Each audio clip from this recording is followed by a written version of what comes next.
راضیم بدبخت باشم لیک باشم شاعری، راضیم سرسخت باشم لیک باشم شاعری، راضیم چون سعد سلمان با گناه شاعری در چاه زندانم کنند، چون هلالی شیر بر لب سنگ بارانم کنند.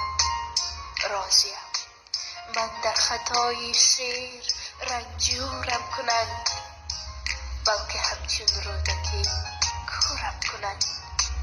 راضیم میرم مرا در خاک نسپارند و لیک شیر در دستم بمیرم، شیر در حلقم بمیرم، شاعری خلقم بمیرم.